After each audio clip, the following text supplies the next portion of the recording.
عزیز طلباء و طالبات، السلام علیکم ورحمۃ اللہ وبرکاتہ۔ پیارے بچوں، آج ہم جوش ملی آبادی کی مشہور نظم حسن اور مزدوری اس پہ بات کرنے کی کوشش کریں گے، ان کے اشعار کو پڑھنے کی کوشش کریں گے۔ حالانکہ جب آپ پڑھیں گے تو بہت ہی آنند، آپ کو مزہ آ جائے گا اس میں، آپ بہت ہی، کیونکہ یہ بہت ہی کچھ آپ سیکھنے کو مل جائے گا، کیونکہ یہ نظم جو ہے یہ غربت، ناداری کی شکار نوجوان صنف نازک کا حال بیان کرتی ہے، جو کڑکتی دھوپ میں اپنی بنیادی ضروریات زندگی پورا کرنے کی خاطر کنکر کوٹ رہی ہے،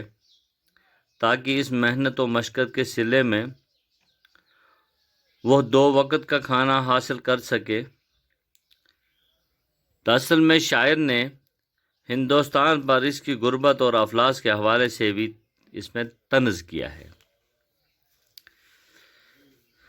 چلیے پہلے اشعاروں پر نظر دوڑانے کی کوشش ہم کریں گے۔ ایک دوشیزہ سڑک پر دھوپ میں ہے بے قرار، چوڑیاں بجتی ہیں کنکر کوٹنے میں بار بار، چوڑیوں کے ساز میں یہ شور ہے کیسا بھرا، آنکھ میں آنسو بنی جاتی ہے کس کی ہر صدا، غرض ہے رخسار پر زلفیں اٹی ہیں خاک میں، ناز کی بل کھا رہی ہے دیدے غمناک میں، ہو رہا ہے جذب مہر خوں چکا کے روبرو،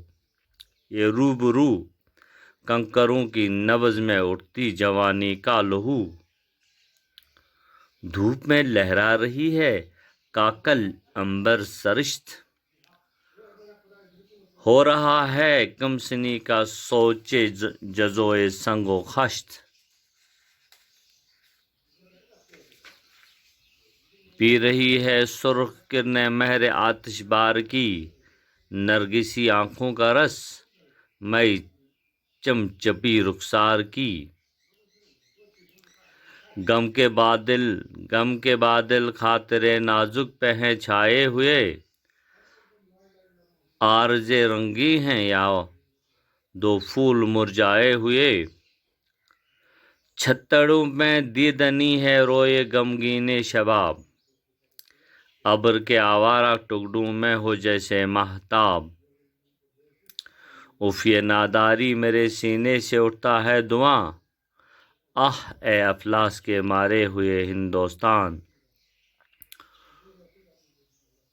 حسن ہو مجبور کنکر توڑنے کے واسطے، دست نازک اور پتھر توڑنے کے واسطے، فکر سے جھک جائے وہ گردن تو اے لیل و نہار،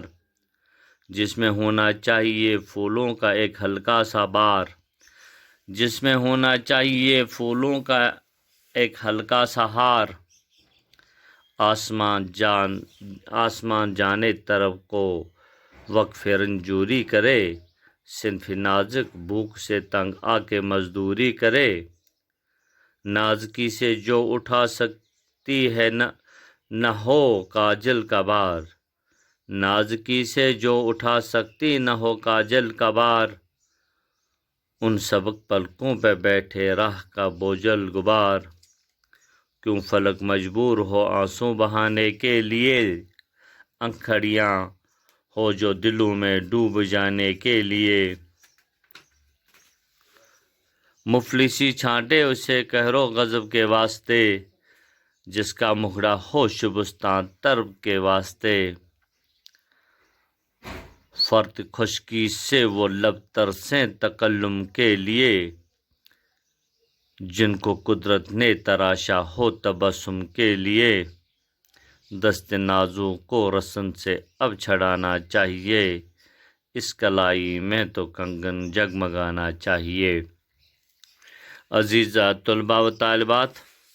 18 اشعار اس میں حسن اور مزدوری میں 18 اشعار پڑھنے کی ہم نے کوشش کری ہے، تو چلیے ایک دو جتنے اشعاروں کی ہو سکے تشریح کرنے کی ہم کوشش کریں گے۔ ایک دوشیزہ سڑک پر دھوپ میں ہے بے قرار، چوڑیاں بجتی ہیں کنکر کوٹنے میں بار بار۔ جیسے کہ آپ جانتے ہیں کہ دوشیزہ نوجوان کنواری لڑکی کو کہتے ہیں، اور پھر اگر آپ دیکھیں گے گرد تو گرد کشمیری میں بھی ہم گرد کہتے ہیں، دھول کو کہتے ہیں۔ اور اس کے بعد اس کی تشریح کرنے کی کوشش جب ہم کریں گے کہ وہ ایسے کر سکتے ہیں ہم کہ یہ شعر جوش ملی کی آبادی کی مشہور نظم حسن اور مزدوری سے لیا گیا ہے، چونکہ یہ تو اس میں آپ لکھ سکتے ہیں کہ شاعر فرماتے ہیں یا شاعر کہتے ہیں کہ ایک نوجوان کنواری لڑکی گرمیوں کی چلچلاتی دھوپ میں سڑک پر مزدوری کر رہی ہے اور کنکر کوٹ رہی ہے۔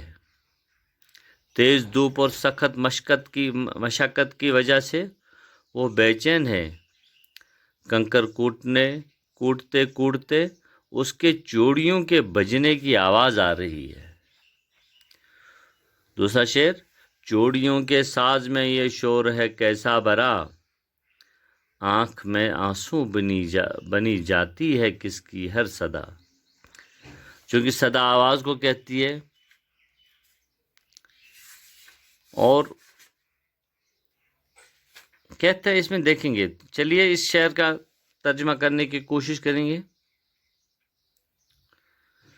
کنکر کوٹتے وقت چوڑیوں کے بجنے سے ایسی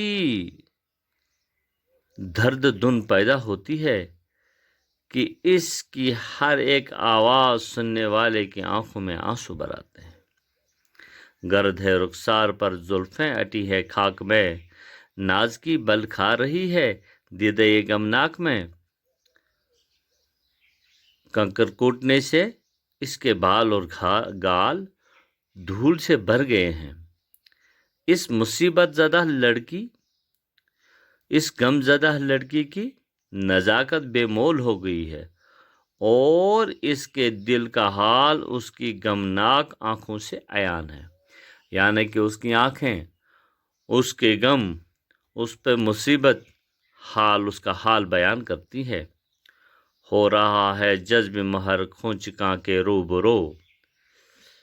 کنکروں کے نبض میں اٹھتی جوانی کا لہو۔ عزیز طلبہ و طالبہ، مہر کھونچکاں کہتے ہیں مہر کھونچکاں، خون چوسنے والا، یعنی کہ آفتاب کی گرمی، تو خون چوسنے والی دھوپ جس میں یہ لڑکی، یہ دوشیزہ کنکر کوٹتی ہے، نہایت ہی تیز دھوپ میں اس کی چڑھتی جوانی کا لہو کنکروں میں جذب ہو رہا ہے۔ گویا شدت گرمی سے وہ پسینہ پسینہ ہو گئی ہے، اور اس کا خون پسینہ کنکروں پر گر کر ان پر سوکھ جاتا ہے، یعنی کہ ان کا پسینہ، ان کا خون پسینہ بن کر ان کنکروں جو یہ کوٹتی ہے ان پر گر کر پھر وہ وہیں پہ سوکھ جاتے ہیں۔ دھوپ میں لہرا رہی ہے کاکل عنبر سرشت، ہو رہا ہے کم سنی کا سوچ جزو، ہو رہا ہے کم سنی کا سوچ جزو سنگ و خشت۔ یہ یہاں پہ ایک دھوپ میں لہرا رہی ہے کاکل جو ہے یہ کہتے ہیں سر کے وہ بال جو ماتھے کی طرف آتے ہیں، اور خشت اینٹ کو کہتے ہیں، سنگ پتھر کو کہتے ہیں۔ تو اس شعر میں فرماتے ہیں کہ اس کی خوشبودار سر کے بال ماتھے کی طرف آئے ہیں اس دھوپ میں، جہاں پر اس کا پسینہ کنکروں پر گر کر سوکھ جاتا ہے، اور اس کے خوشبودار سر کے بال ماتھے کی طرف آئے ہیں، وہ دھوپ میں لہرا رہے ہیں اور اس کی کم عمر سوچ اینٹوں اور پتھروں کا حصہ بن گئی ہے۔ یعنی اسی خیال پتھر توڑنے پر مرکوز ہے، اس کا خیال پتھر توڑنے پر مرکوز ہے۔ عزیز طلباء و طالبات، 5 اشعاروں کی تشریح ہم نے کرنے کی کوشش کری ہے، کل انشاءاللہ آگے بڑھنے کی کوشش کریں گے، تب تک کے لیے اللہ حافظ۔